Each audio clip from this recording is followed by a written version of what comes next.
La realidad supera a menudo a la ficción más siniestra.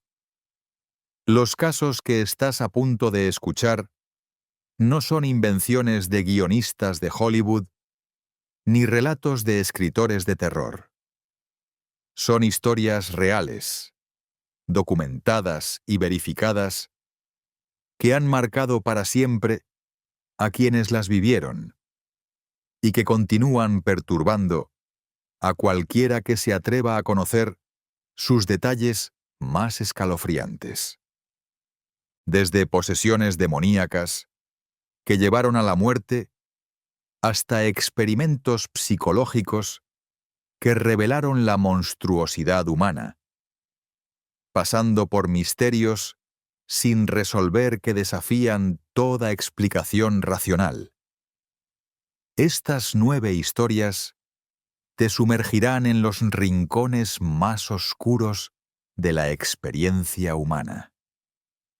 Cada una de ellas ha sido cuidadosamente investigada, cada detalle verificado, cada testimonio contrastado.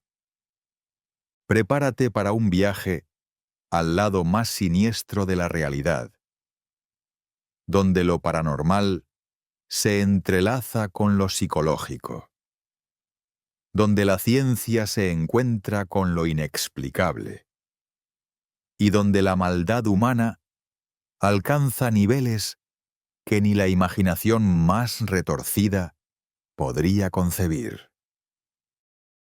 Historia número 1. El exorcismo de Anneliese Michel. La posesión que conmocionó al mundo.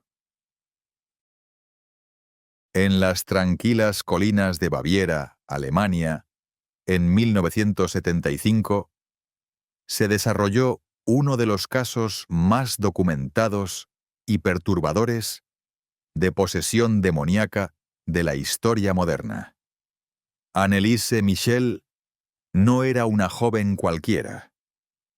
Devota católica, estudiante universitaria ejemplar, hija de una familia respetada. Pero algo cambió drásticamente cuando cumplió los 16 años. Todo comenzó con convulsiones. Los médicos del Hospital Psiquiátrico de Würzburg diagnosticaron epilepsia y depresión severa. Le prescribieron medicamentos potentes, pero lejos de mejorar, el estado de Anneliese se deterioraba de manera alarmante. Durante las crisis, la joven afirmaba ver caras demoníacas que se burlaban de ella mientras rezaba. Su aversión a los objetos religiosos se volvía cada vez más violenta. Los padres de Anneliese, desesperados tras 7 años de tratamientos médicos fallidos, buscaron ayuda espiritual.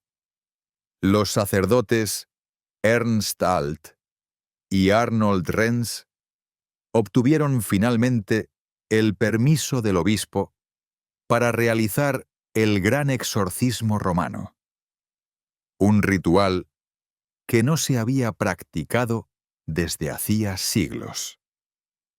Lo que sucedió durante los siguientes 10 meses desafía toda comprensión humana.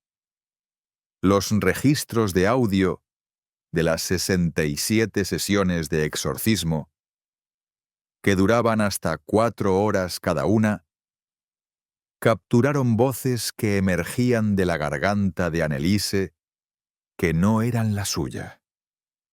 Hablaba en idiomas que nunca había aprendido. Sus cuerdas vocales producían sonidos guturales imposibles para la anatomía humana. Durante las sesiones, la joven de 23 años mostraba una fuerza sobrehumana. Se necesitaban varios hombres para sujetarla mientras se contorsionaba de maneras que rompían huesos y dislocaban articulaciones. Sus rodillas se destruyeron completamente por las genuflexiones compulsivas que realizaba hasta 600 veces por día sobre suelos de cemento. Los supuestos demonios que la poseían se identificaron como Judas Iscariote, Nerón, Hitler, Caín, Lucifer y la sacerdotisa pagana Fleischmann. Cada entidad tenía una voz distinta, conocimientos históricos específicos y una personalidad diferenciada. Durante el exorcismo, estos seres hablaban de eventos del pasado que Anneliese no podría haber conocido. Pero lo más perturbador llegaba durante las noches. Anneliese bebía su propia orina, comía arañas e insectos vivos, se autolesionaba hasta sangrar y rugía como un animal salvaje durante horas. Los vecinos reportaron que los gritos que salían de la casa eran inhumanos, que hacían que los perros del vecindario aullaran de terror. El 1 de julio de 1976, después de rechazar alimento durante semanas, Anneliese Michel murió. Su cuerpo pesaba apenas 30 kilos. La autopsia determinó desnutrición y deshidratación extremas. Los padres y los sacerdotes fueron juzgados por homicidio negligente y condenados a 6 meses de prisión condicional. Pero las preguntas persisten. ¿Cómo explicar las voces en idiomas desconocidos? ¿De dónde provenía el conocimiento histórico detallado? ¿Qué causó la fuerza sobrehumana? Los escépticos hablan de psicosis y esquizofrenia. Pero los creyentes señalan que ninguna enfermedad mental puede explicar todos los fenómenos documentados. La tumba de Anneliese Michel se convirtió en lugar de peregrinación. Miles de personas visitan cada año el cementerio de Klingenberg, donde su lápida está desgastada por las manos de quienes buscan milagros o simplemente respuestas. Su caso inspiró 2 películas: El exorcismo de Emily Rose y múltiples documentales. Los registros de audio de los exorcismos siguen siendo estudiados por investigadores paranormales y lingüistas. Las voces grabadas continúan siendo un misterio sin resolver. ¿Era Anneliese Michel una joven enferma que necesitaba ayuda médica? ¿O fue verdaderamente víctima de una posesión demoníaca? La respuesta podría determinar nuestra comprensión fundamental sobre la naturaleza del bien y del mal. Historia número 2. La casa de los Perrón. El terror que inspiró. El conjuro. La primavera de 1971 debería haber marcado un nuevo comienzo para la familia Perrón. Roger y Caroline, junto con sus 5 hijas Andrea, Nancy, Christine, Cindy y April, se mudaron a una hermosa granja colonial de 200 años en Harrisville, Rhode Island. La propiedad de 14 habitaciones en Round Top Road parecía el hogar perfecto para criar a una familia numerosa. Desde la primera noche, supieron que no estaban solos. Los fenómenos comenzaron sutilmente. Pequeños objetos que desaparecían y aparecían en lugares imposibles. Puertas que se cerraban solas.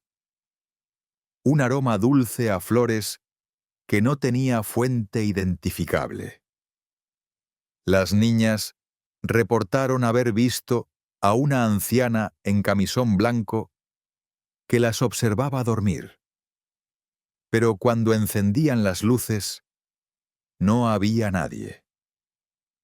Pero la actividad se intensificó rápidamente.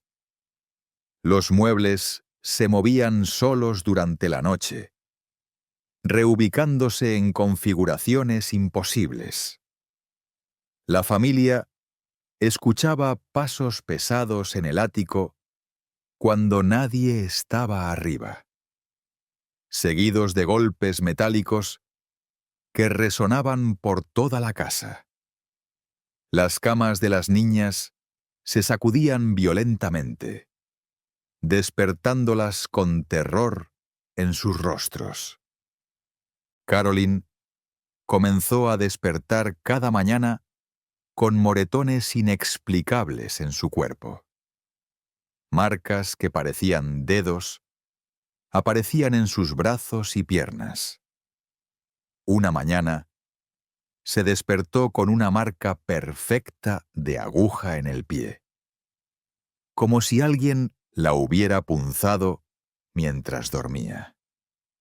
La entidad más malévola se manifestaba como una mujer de mediana edad, con el cabello gris desaliñado y un vestido sucio del siglo XIX. Los investigadores Ed y Lorraine Warren, que estudiarían el caso posteriormente, la identificaron como Bathsheba Sherman, una mujer que había vivido en la propiedad en 1800 y había sido acusada de brujería por sacrificar a un bebé a Satanás. Bathsheba parecía tener una obsesión especial con Caroline. La atacaba físicamente, la empujaba por las escaleras y llegó a poseerla durante una sesión de espiritismo. Los testigos presentes describieron cómo el rostro de Caroline se transformó. Su voz cambió por completo y habló en un idioma que nadie reconoció. Durante la posesión, Caroline levitó varios centímetros del suelo antes de ser arrojada violentamente contra una pared. Las niñas también sufrían ataques constantes. Christine fue arrastrada de su cama por fuerzas invisibles, dejando marcas de arañazos en el suelo de madera. Cindy, la más pequeña, desarrolló la capacidad de comunicarse con los espíritus, manteniendo conversaciones enteras con entidades que otros no podían ver. Ed Warren, demonólogo reconocido por la Iglesia Católica, determinó que la casa estaba habitada por múltiples entidades. Algunas eran espíritus benevolentes de antiguos residentes, pero otras, especialmente Bathsheba, eran demoníacas. Lorraine Warren, médium y clarividente, describió la sensación de maldad pura que emanaba de ciertas habitaciones de la casa. Los Warren intentaron un exorcismo de la propiedad, pero los resultados fueron catastróficos. La actividad paranormal se intensificó hasta niveles peligrosos. Los objetos volaban por la casa como proyectiles. Las ventanas se rompían espontáneamente y un hedor nauseabundo, como de carne podrida, invadió toda la propiedad.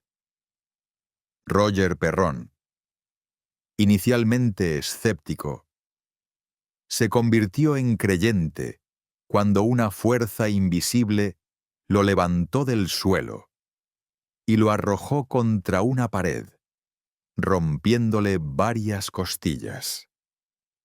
El evento fue presenciado por toda la familia y dejó a Roger con cicatrices permanentes, tanto físicas como psicológicas.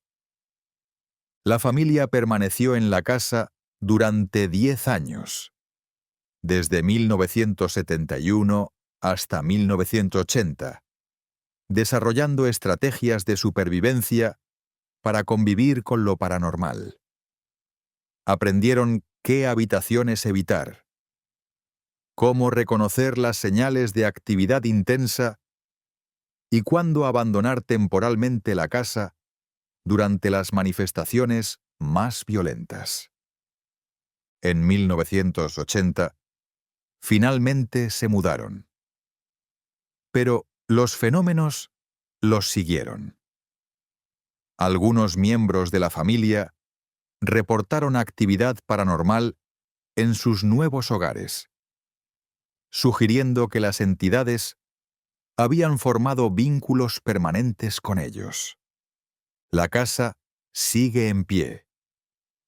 Los propietarios actuales la han convertido en un negocio de turismo paranormal, ofreciendo investigaciones nocturnas y campamentos fantasmales. Los visitantes continúan reportando los mismos fenómenos que aterrorizaron a los Perron. Apariciones, objetos que se mueven solos, voces desencarnadas y esa sensación inconfundible de estar siendo observados por algo que no debería existir. La historia de los Perron inspiró la exitosa película El Conjuro de 2013. Pero los cineastas apenas arañaron la superficie del terror que vivió esta familia durante una década. La realidad, como siempre, fue mucho más espeluznante que cualquier ficción. Historia número 3. El incidente del paso Dyatlov. El misterio que desafía la lógica. El 27 de enero de 1959, 10 jóvenes estudiantes del Instituto Politécnico de los Urales emprendieron una expedición de esquí de alta dificultad hacia el monte Otorten, en los helados montes Urales de Siberia. Era una ruta clasificada como categoría tercere, la más peligrosa, con temperaturas que descendían hasta los 30 de grados. Todos eran esquiadores expertos, montañistas experimentados, preparados para enfrentar las condiciones más extremas. Solo uno regresaría con vida. Yuri Yudin, aquejado de dolor de espalda, decidió regresar el 28 de enero. Fue la decisión que le salvó la vida. Se despidió de sus 9 compañeros en la estación de tren de Vizay, donde los vio por última vez, sonrientes y confiados, preparándose para conquistar la montaña que los lugares llamaban Kholat Syakhl, la montaña de los muertos. El grupo, liderado por Igor Dyatlov, de 23 años, debía regresar el 12 de febrero. Cuando no aparecieron, se organizó un equipo de rescate que incluía soldados del ejército soviético, pilotos voluntarios y montañistas locales. Lo que encontraron el 26 de febrero cambiaría para siempre su comprensión de lo que era posible. La tienda de campaña estaba semienterrada en la nieve. Pero algo estaba terriblemente mal. Había sido cortada desde el interior, no desde fuera. Tiras largas y deliberadas. Como si alguien hubiera intentado escapar desesperadamente de algo que estaba dentro de la tienda. Las pertenencias de los excursionistas estaban esparcidas, pero nada había sido robado. Dinero, documentos valiosos, equipos de montañismo, todo permanecía intacto. Los rastros en la nieve revelaron una escena aún más desconcertante. Las huellas de 9 personas se alejaban de la tienda en fila india, bajando por la ladera. Pero estas personas estaban descalzas o usando solo calcetines, caminando deliberadamente hacia una muerte segura en las temperaturas árticas.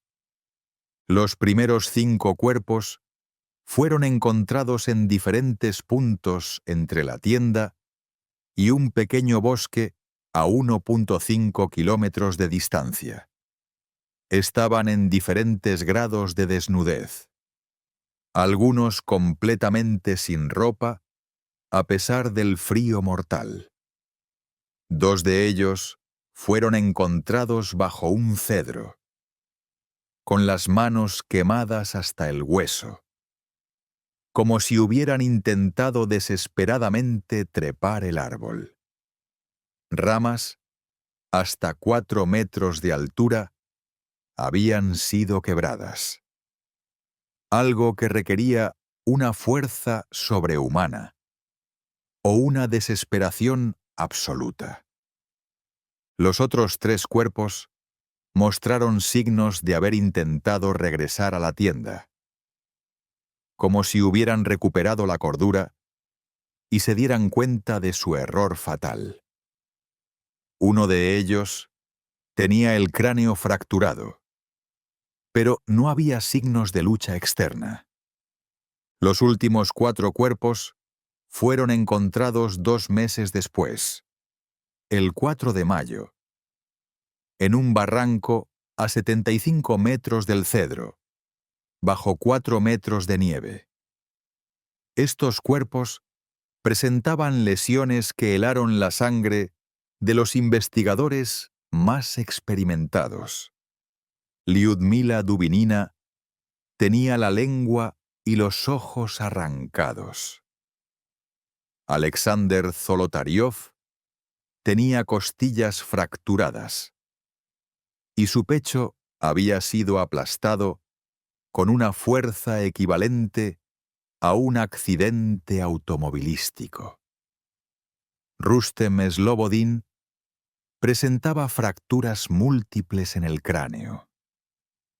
Nikolai Thibeaux-Brignoles tenía el cráneo fracturado de una manera que sugería un golpe de fuerza masiva. Pero lo más perturbador era que estas lesiones masivas se habían producido sin daño externo a los tejidos blandos, como si una fuerza inmensa hubiera aplastado sus cuerpos desde adentro, sin dejar marcas en la piel. Los forenses describieron las lesiones como similares a las de víctimas de explosiones internas. Las pruebas de radiación revelaron niveles anómalos en la ropa de algunas víctimas. La ropa de Krivonichenko y Dubinina mostró radiactividad significativamente superior a los niveles normales, pero solo en ciertas prendas, sin patrón lógico. Los testimonios de los equipos de rescate añadieron elementos aún más extraños. reportaron haber visto esferas naranjas brillantes flotando en el cielo nocturno durante las búsquedas. Otros testigos de la zona confirmaron avistamientos similares durante febrero y marzo de 1959. La investigación oficial soviética duró 3 meses. La conclusión final fue tan misteriosa como los hechos. Los 9 excursionistas murieron como resultado de una fuerza natural irresistible que no pudieron superar. El caso fue clasificado como secreto de Estado durante décadas. Las teorías abundan, pero ninguna explica todos los hechos. ¿Fue una avalancha? Imposible. La pendiente era demasiado suave y no había evidencia de deslizamiento de nieve. ¿Ataque de animales? No había huellas animales ni patrones de mordida. ¿Pruebas militares secretas? Los archivos desclasificados no revelan actividad militar en la zona. ¿Fenómenos atmosféricos como vientos catabáticos? Los meteorólogos señalan que tales vientos podrían explicar el pánico inicial, pero no las lesiones internas masivas. Radiación de origen desconocido. Las pruebas mostraron niveles anómalos, pero no letales. En 2020, investigadores rusos propusieron una nueva teoría basada en simulaciones computacionales. Una avalancha tardía causada por el efecto de vientos catabáticos sobre la nieve acumulada. Pero esta teoría sigue sin explicar la radiación, los cortes desde el interior de la tienda, o por qué los excursionistas se desnudaron en temperaturas mortales. El caso se reabrió oficialmente en 2019, 60 años después de los hechos. Las nuevas tecnologías de investigación forense han aportado datos adicionales, pero el misterio permanece intacto. 9 jóvenes murieron en circunstancias que desafían toda explicación racional, dejando tras de sí uno de los misterios más inquietantes del siglo XX. Historia número 4. John Wayne Gacy, el payaso asesino del suburbio. Por fuera, John Wayne Gacy parecía la imagen perfecta del ciudadano americano. Exitoso empresario de construcción en los suburbios de Chicago. Miembro activo del Partido Demócrata local. Esposo y padrastro aparentemente devoto. Los fines de semana se transformaba en Pogo el payaso, entreteniendo a niños en hospitales, fiestas de cumpleaños y eventos benéficos con su característico traje azul y rojo. Pero en el sótano de su casa, en Norwood Park, se escondía un secreto que convertiría a Gacy en uno de los asesinos en serie más prolíficos de la historia estadounidense.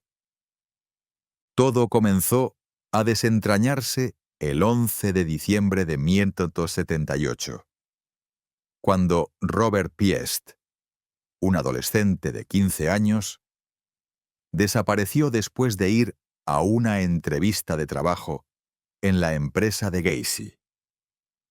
La madre de Piest había visto a su hijo por última vez dirigiéndose al encuentro con el hombre que prometía darle trabajo en construcción.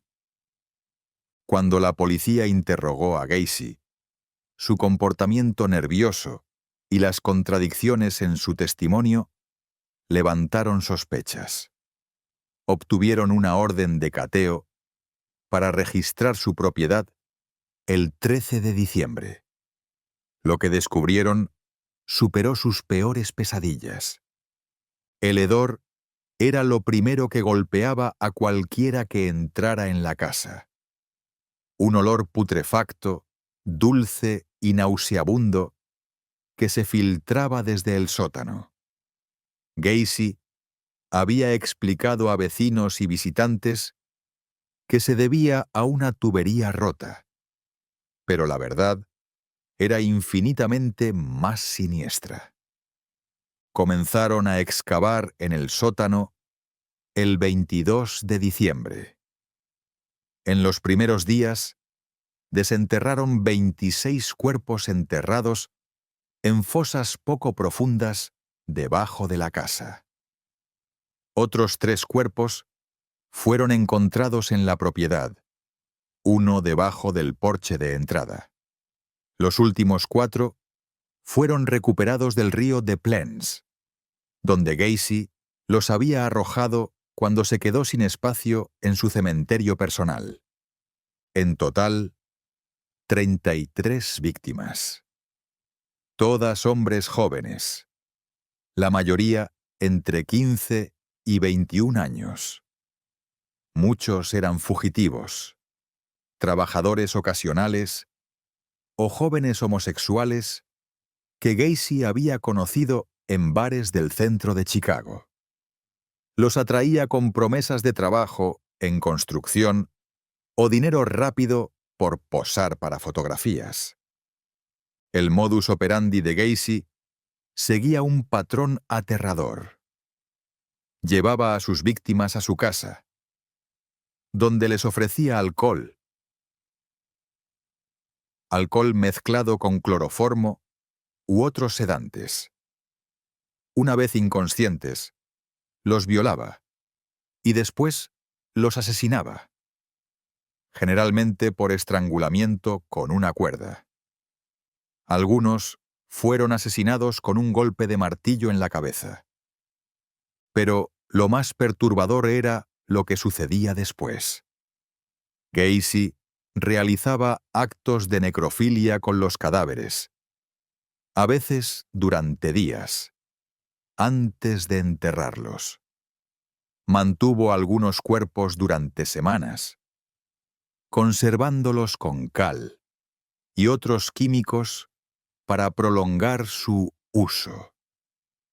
Los cuerpos estaban enterrados en patrones específicos, algunos en fosas comunes, otros individualmente, como si Gacy tuviera un sistema organizacional para su cementerio subterráneo.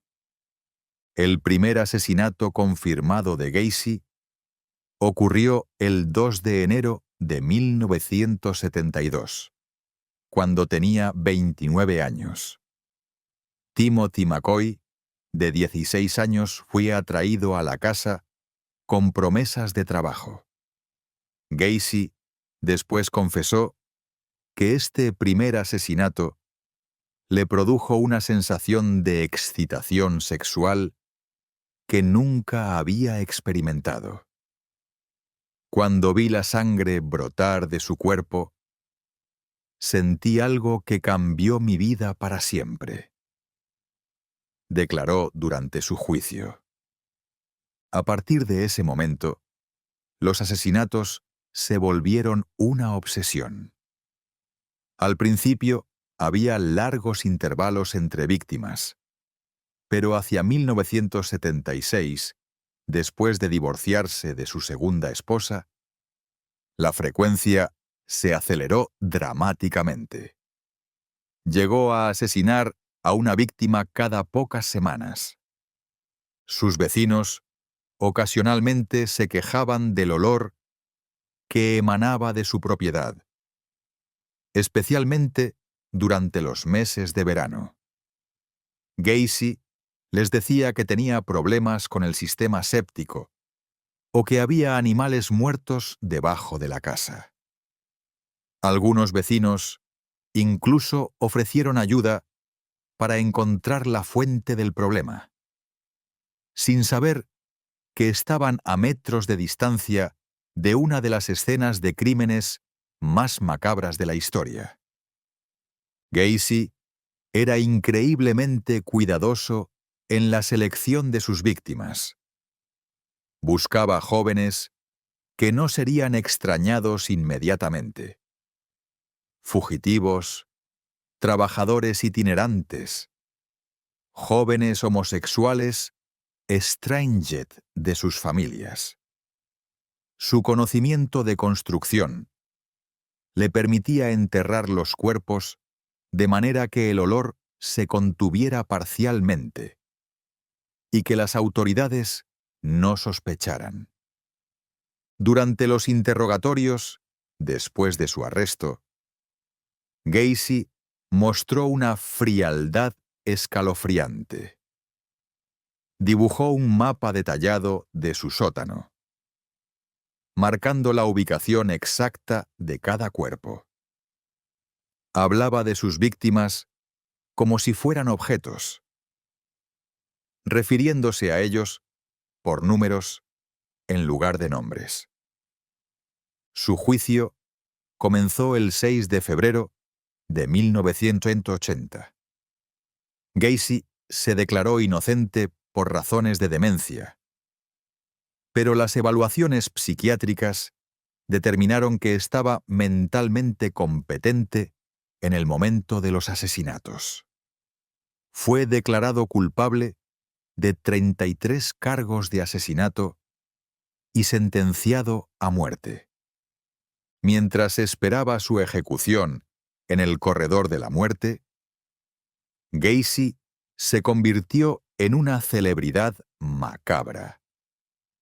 Pintaba cuadros, principalmente payasos, que vendía a coleccionistas de objetos relacionados con asesinos seriales.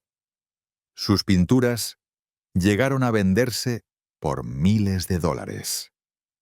El 10 de mayo de 1994, después de 14 años en el corredor de la muerte, John Wayne Gacy fue ejecutado por inyección letal. Sus últimas palabras fueron: "Kiss my ass", bésame el trasero. Hasta el final, no mostró remordimiento por sus crímenes. El caso de Gacy cambió para siempre la percepción pública sobre la seguridad en los suburbios americanos. Demostró que el mal más profundo puede esconderse detrás de la fachada más normal, y que a veces los monstruos más peligrosos son aquellos que mejor se camuflan en la sociedad. Historia número 5. El experimento de la prisión de Stanford. El mal cotidiano. En agosto de 1971, el psicólogo Philip Zimbardo de la Universidad de Stanford diseñó lo que creía sería un experimento de 2 semanas para estudiar el comportamiento humano en situaciones de poder.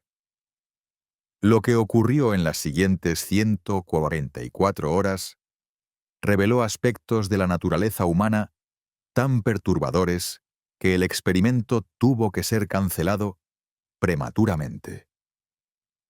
Zimbardo convirtió el sótano del Departamento de Psicología en una prisión simulada completa con celdas, barras y cámaras de vigilancia.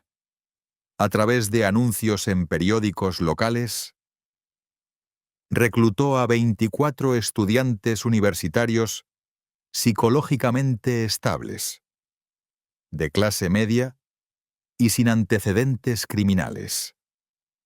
Por 15 L al día, participarían en una simulación de vida carcelaria. La mitad fueron asignados aleatoriamente como guardias, la otra mitad como prisioneros. Los guardias recibieron uniformes de estilo militar, bastones de madera, silbatos y gafas de espejo que impedían el contacto visual y los deshumanizaban. Los prisioneros fueron arrestados en sus casas por la Policía Real de Palo Alto, procesados en la comisaría y trasladados con los ojos vendados a la prisión de Stanford. Zimbardo mismo asumió el papel de superintendente de la prisión, lo que comprometió fatalmente su objetividad científica. No era solo un observador. Se convirtió en parte activa del sistema que estaba estudiando.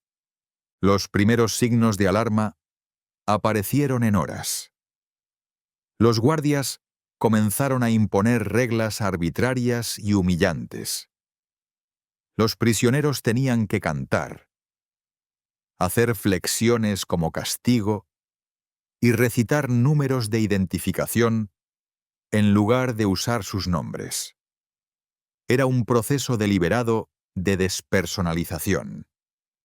En el segundo día, los prisioneros organizaron una rebelión. Arrancaron sus números de identificación, se barricadaron en sus celdas y comenzaron a insultar a los guardias. La respuesta fue rápida y brutal. Los guardias rociaron a los prisioneros con extintores de incendios. Los desnudaron por la fuerza y confiscaron sus camas, obligándolos a dormir desnudos en el suelo frío de concreto. Lo que siguió fue una escalada de sadismo que nadie había anticipado. Los guardias, estudiantes universitarios normales 24 horas antes, comenzaron a idear castigos cada vez más creativos y crueles. Crearon un sistema de privilegios arbitrarios, donde el acceso al baño se convirtió en una recompensa en lugar de un derecho básico. Los prisioneros fueron sometidos a humillaciones sexuales sistemáticas. Los obligaron a desnudarse y realizar simulacros de actos sexuales entre ellos, mientras los guardias los filmaban y se reían. Algunos guardias orinaron sobre los prisioneros o los forzaron a limpiar retretes con sus manos desnudas. El deterioro psicológico de los prisioneros fue dramático. Comenzaron a mostrar signos de estrés extremo, llanto incontrolable, pensamiento desorganizado, ataques de ansiedad. 2 prisioneros tuvieron que ser liberados en las primeras 36 horas debido a síntomas de colapso emocional severo. Uno de los aspectos más perturbadores fue cómo los prisioneros se volvieron contra los suyos. Cuando un nuevo prisionero inició una huelga de hambre en protesta por el tratamiento, los otros prisioneros lo vieron como un perturbador que empeoraría su situación. Cuando los guardias ofrecieron a los prisioneros la opción de entregar sus mantas para que Mullah 416 fuera liberado del confinamiento solitario, todos excepto uno se negaron. Los guardias se dividieron en 3 grupos. Un tercio se mostraron duros pero justos. Otro tercio siguió las reglas sin involucrarse emocionalmente, y el tercio restante se volvió sádico, inventando nuevas formas de humillación y abuso psicológico. Estos últimos trabajaban turnos extravoluntarios, sin pago adicional, simplemente por el placer de ejercer poder sobre otros seres humanos. Zimbardo mismo se vio consumido por su papel. Cuando los prisioneros solicitaron hablar con un abogado, él se negó, argumentando que era una simulación, no una situación real. Cuando planearon un escape como parte del experimento, Zimbardo trasladó toda la operación a otro edificio, gastando horas en medidas de seguridad para un evento completamente ficticio. El experimento se canceló abruptamente el sexto día, cuando Christina Maslach, una estudiante de posgrado, quien después se casaría con Zimbardo, visitó la prisión y quedó horrorizada por lo que vio. Fue la primera de más de 50 personas externas que había visto el experimento en cuestionar su moralidad. «¿Qué les estás haciendo a estos chicos?», le preguntó a Zimbardo. Los efectos a largo plazo en los participantes fueron significativos. Muchos guardias reportaron sentimientos de culpa y vergüenza que duraron años. Algunos prisioneros desarrollaron problemas de confianza y autoestima duraderos.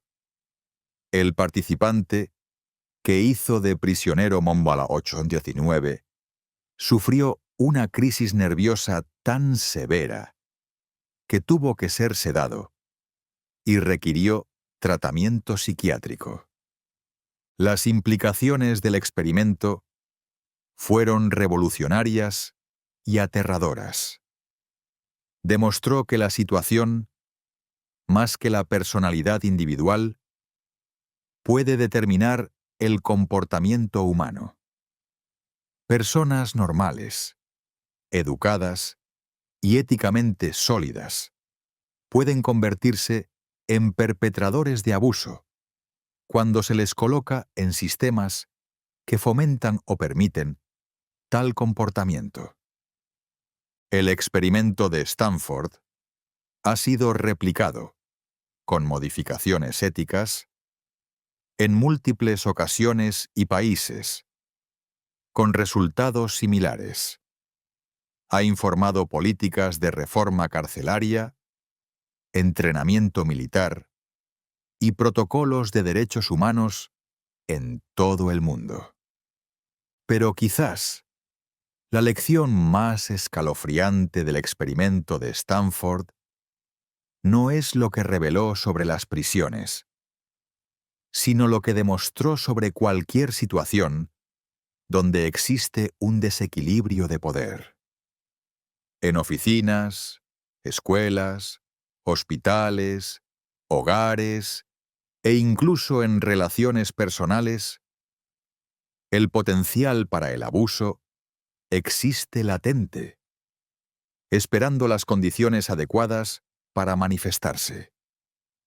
El mal, según demostró Zimbardo, no es una característica inherente de individuos patológicos.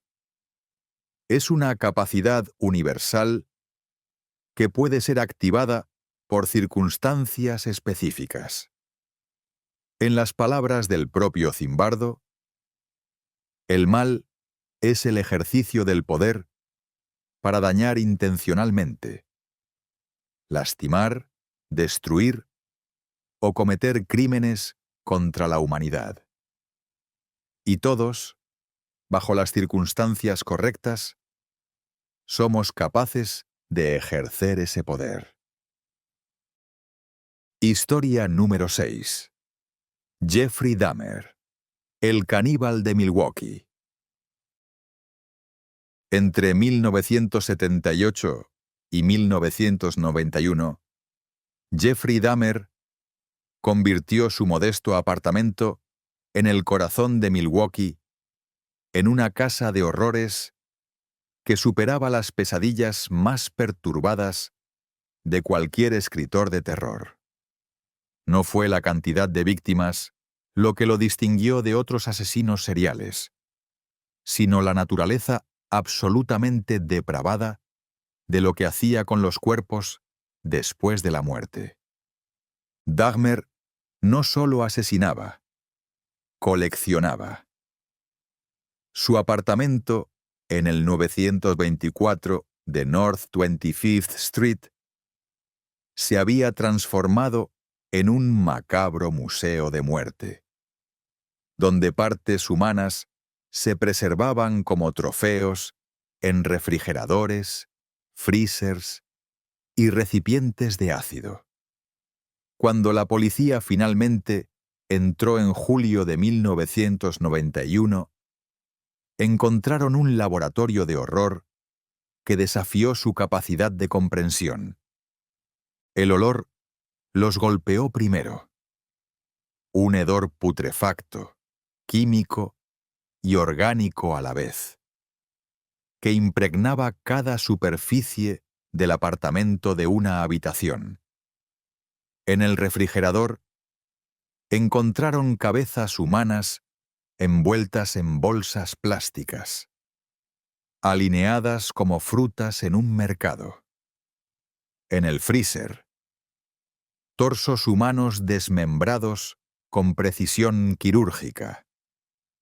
En recipientes de ácido, órganos en diferentes estados de disolución. Pero lo más perturbador era la sistematización. Dahmer había convertido el asesinato en un proceso industrial. Tenía herramientas específicas para cada paso. Sierras para desmembrar, químicos para preservar, taladros para perforar cráneos, ácido para disolver tejidos. Había perfeccionado técnicas de conservación que mantenían partes del cuerpo utilizables durante semanas o meses. Su primer asesinato ocurrió en junio de 1978, cuando tenía solo 18 años. Stephen Hicks, un joven autoestopista, aceptó ir a la casa de Dahmer a beber alcohol. Cuando Hicks quiso marcharse, Dahmer lo golpeó en la cabeza con una barra de pesas hasta matarlo. Después, desmembró el cuerpo, lo enterró, lo desenterró más tarde, aplastó los huesos con un martillo y esparció los fragmentos por el bosque. Este primer asesinato estableció el patrón que Dahmer seguiría durante 13 años. Atraía a jóvenes, principalmente hombres homosexuales afroamericanos, con ofertas de dinero por posar para fotografías o simplemente por acompañarlo a beber. Los llevaba a su apartamento, los drogaba con sedantes mezclados en bebidas y cuando estaban inconscientes, los asesinaba. Pero para Dahmer, la muerte era solo el comienzo. Su obsesión era la posesión total. Quería crear zombis humanos que fueran completamente sumisos a su voluntad.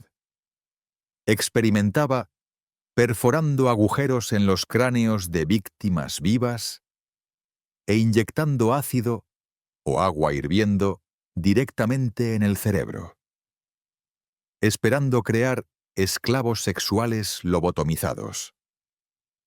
Conerak Sintasomphone, de 14 años, casi escapó de esta experimentación horrible.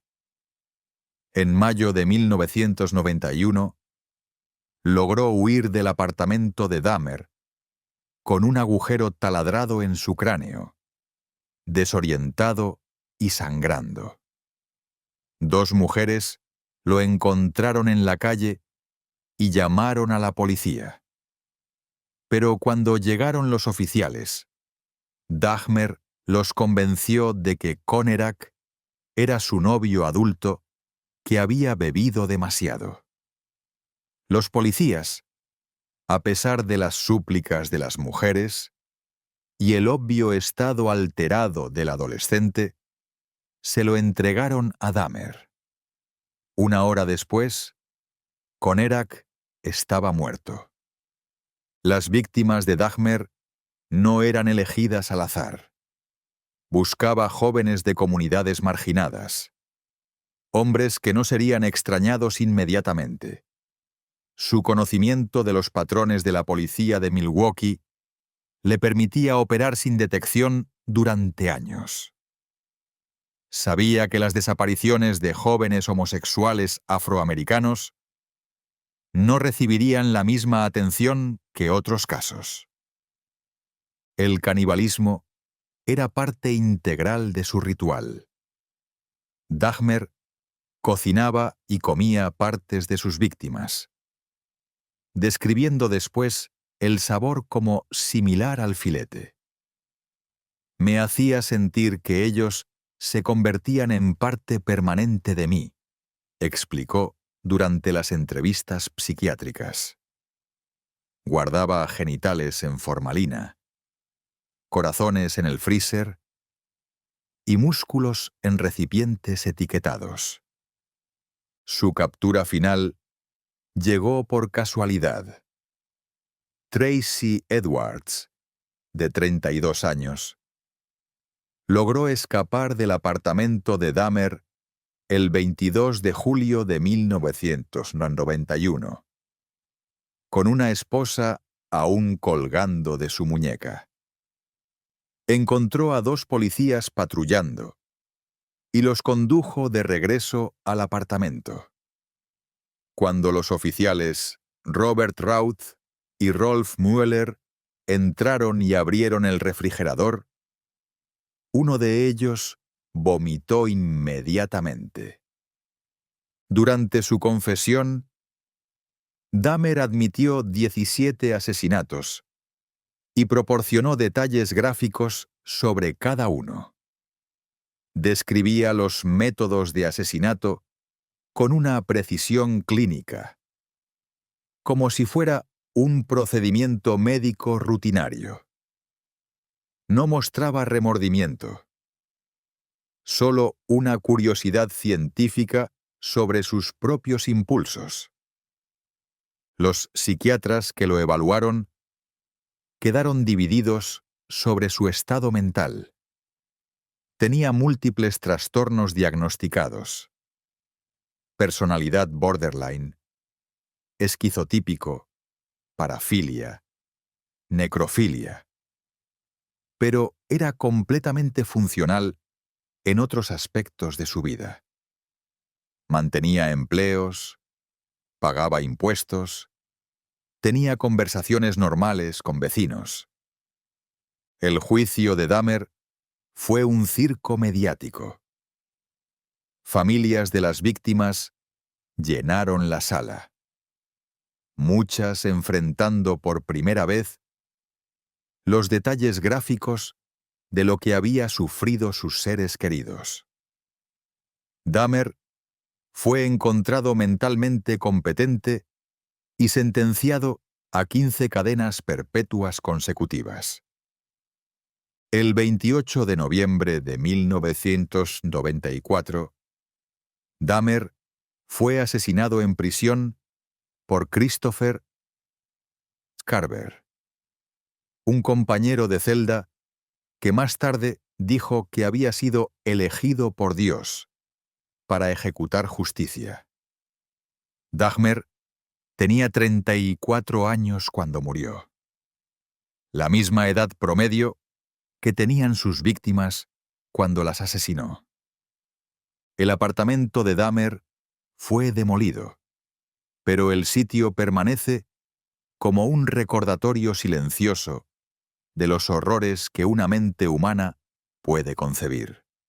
Su caso cambió para siempre los protocolos policiales para investigar desapariciones, especialmente en comunidades marginadas, y demostró que los monstruos más peligrosos, a menudo, se esconden detrás de las fachadas más mundanas. En las palabras del investigador paranormal Hans Holzer, el mundo está lleno de misterios que la ciencia aún no puede explicar. Esto no significa que debemos creer todo lo que no entendemos, pero tampoco debemos descartar todo lo que desafía nuestras expectativas. La realidad, como estas historias han demostrado, a menudo supera a la ficción más imaginativa. Y en esa superación encontramos tanto terror como maravilla, recordándonos que seguimos siendo exploradores en un universo lleno de secretos que podrían cambiar para siempre nuestra comprensión de lo que significa existir.